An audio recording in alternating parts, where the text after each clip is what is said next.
You're 31 years old, and you just realized you've never taken a real vacation. Not a long weekend. Not a trip where you check your email once. A real one. And the reason you haven't is because you're terrified that if you stop working, you'll fall behind. That your boss will forget about you. That someone younger and hungrier will take your spot. That you'll lose money you can't afford to lose. I'm the AI voice for the guy running this channel. Yes, I'm AI.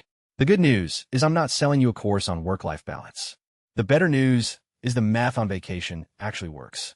By the end of this, you're going to understand why taking 2 to 3 weeks off every single year doesn't cost you money. It makes you money. And how to do it without guilt. Here's what's actually happening in your brain right now. You think rest is a luxury.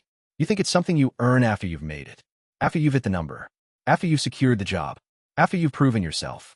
But that's backwards. Rest isn't a reward. Rest is infrastructure. It's maintenance. It's the thing that keeps the machine running. A Stanford study tracked workers over a decade and found that people who took 2 to 3 weeks of vacation every year made more money over their lifetime than people who didn't. Not because they got paid more per hour, because they made better decisions. They had fewer health problems. They got sick less often. They didn't burn out and quit suddenly. They didn't make stupid calls because they were exhausted. They stayed in their jobs longer and got promoted more often. The math is simple. One person takes 3 weeks off a year and stays healthy and sharp for 40 years. Another person takes no real vacation, burns out at 38, has to start over, loses 5 years of earnings and momentum. The first person wins. By a lot. But here's the thing nobody tells you. You don't have to choose between vacation and money. You can have both. Here's how. First, stop thinking about vacation as time you're losing. You're not losing it. You're investing it.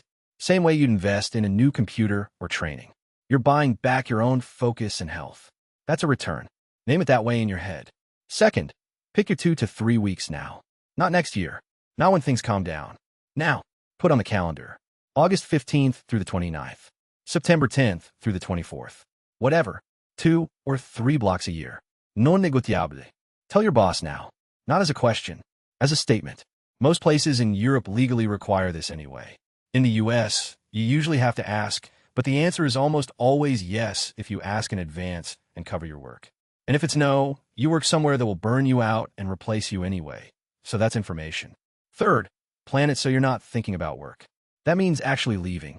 Not sitting at home refreshing Slack. Not staying in your home city where you'll feel obligated to pop into the office. Go somewhere. Doesn't have to be expensive. A cabin 3 hours away. A cheap flight to somewhere you've never been. A week at a friend's place. The point is you're not there. Your brain knows you're gone, and it actually shuts off. Fourth, don't check email. I know that's scary. I know you think the place will burn down. It won't. Put an autoresponder that says you're back on date X. Point urgent stuff to someone else.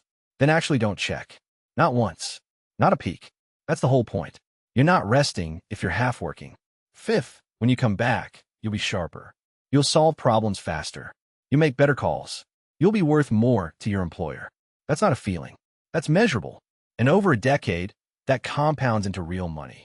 2 to 3 weeks off every year isn't a luxury. It's a financial asset. You book it now. You actually leave. You don't check work. You come back sharper and healthier. Your lifetime earnings go up. That's it. Comment rest, and I'll drop the full breakdown. How to ask your boss without it. Tanking your career. How to actually unplug. The studies. Everything. You got this. Even if you feel behind right now.